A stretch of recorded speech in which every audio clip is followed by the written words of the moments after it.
Let me ask you something right off the bat.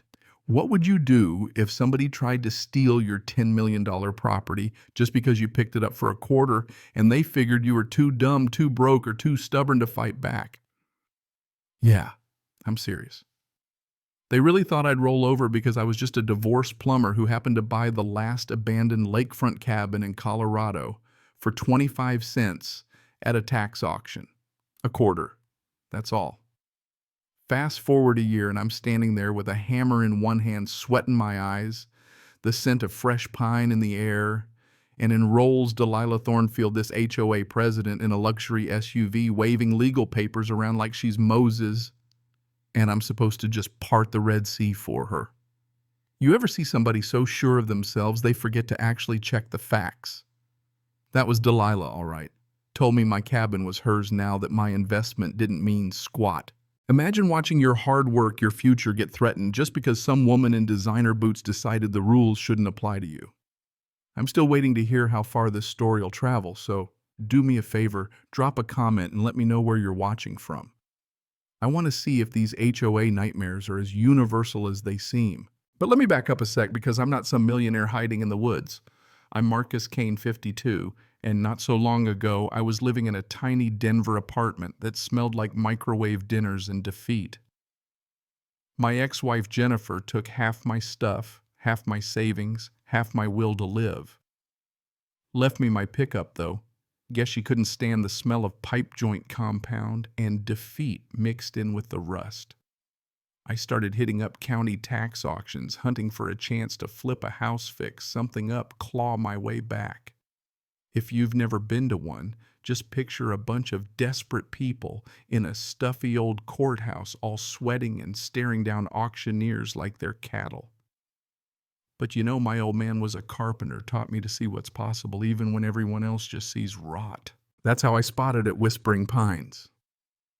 15 acres lakefront cabin looking rough as hell in the photo, but that's lakefront in Colorado. Gold. The minimum bid was 25 cents and nobody else even glanced at it. Next thing I know, I'm winding up Highway 285 tires, crunching gravel, and then bam, Lake Serenity. This old 1960s hand-hewn log cabin leaning but not broken right on the water. Sure, it needed everything electrical plumbing miracles, but the bones were good. I'm out there measuring the foundation. When here comes Delilah, I'm talking pearl white Escalade hair-sprayed stiff boots that cost more than my whole month's rent. Clipboard in hand, fake smile on her face. I'm Delilah Thornfield, president of the HOA, she says, like that's supposed to mean something. I wave my tax deed. Marcus Kane, new owner. Her smile froze so fast I could almost hear it crack. Tax sales are cute, she tells me, but they don't supersede our covenants. Then she pulls out this massive HOA manual, thicker than a phone book, rattling off violations I didn't even know existed. Demolition required, she says. I tell her, look, this cabin's older than your entire HOA grandfathered in. That's basic property law. But she just talks down to me like I'm the janitor who can't read. Says they've kicked out a dozen other problem owners and their lawyer never loses. But here's the thing, people like Delilah think blue-collar guys can't fight back. She gives me 72 hours to reconsider, then climbs back in her rolling fortress promising effective measures if I don't cooperate. And just like that, my American dream turns into a masterclass in HOA harassment. I start getting citations, parking noise, landscaping, you name it. Even had her nephew Bryce, the softest compliance officer you've ever seen, issue me a $500 ticket for parking my truck in my own driveway. Kid looked like he'd lose a fight to a loaf of bread, but he sure could write a ticket. Every day, more fines, more threats, death by 1,000 paper cuts. But what Delilah didn't know was I'd spent years wrestling with code inspectors and paperwork. So I headed to the county records office, dug through their ancient files, and found the truth. Whispering Pines HOA was 8 years old, but my cabin was built in 1962.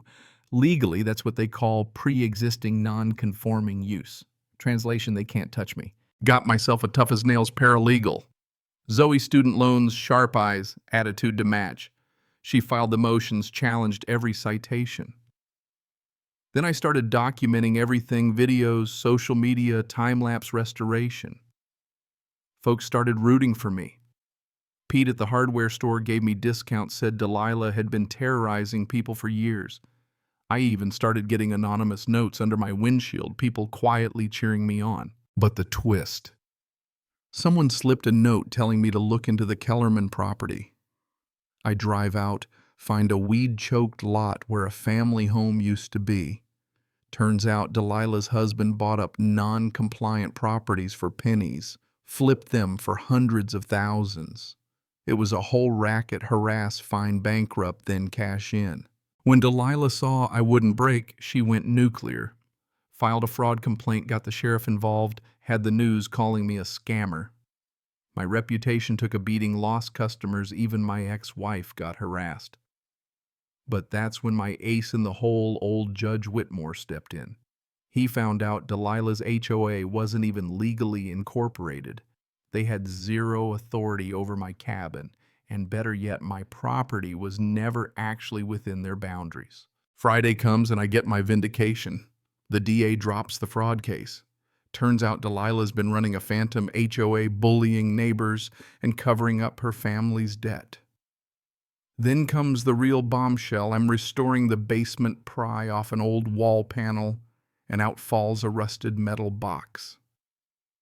Inside, the original deed survey maps and a mineral assessment saying there's up to 12 million in lithium, copper, even gold under my land. Yeah, she knew, and she wanted to force me out and cash in. Now I had options. Mining company offered $8 million for rights. I could have cashed out, paved the place over. But I decided to do something bigger. Set up a conservation trust, sustainable extraction. Most of the land preserved cabins for ecotourism. The community rallied volunteers, local contractors, even the environmental groups got behind it. My videos went viral, donations poured in, and Delilah, she started unraveling, hired vandals, tried to bribe me, even called in fake protesters and anonymous tips to the DEA.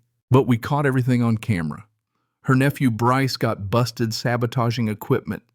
FBI got involved, and with all the evidence, conflict of interest, embezzlement, racketeering, Delilah's house of cards collapsed. At the next HOA meeting, the feds showed up. She got perp walked out in front of the whole town, her and Bryce both. The room erupted, people crying, hugging, shaking my hand.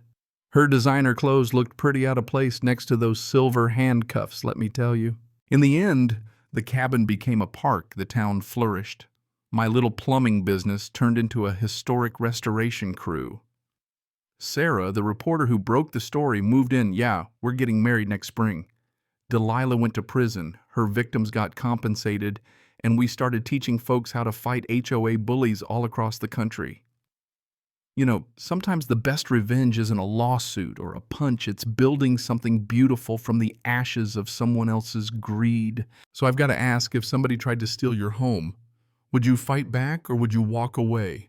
Drop your worst HOA story in the comments.